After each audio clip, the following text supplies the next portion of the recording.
காஞ்சிக்கனி YouTube channel பார்த்து மகிழுங்கள்.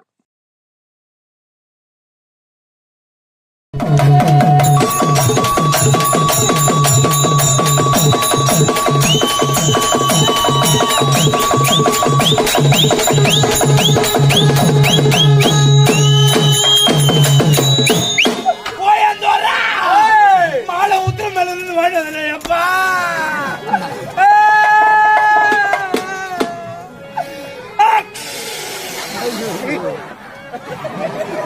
என்ன பண்ற இது நம்ம மூக்கு நம்ம சளி இதக்கிய போட்டா கொரோனா வரும்.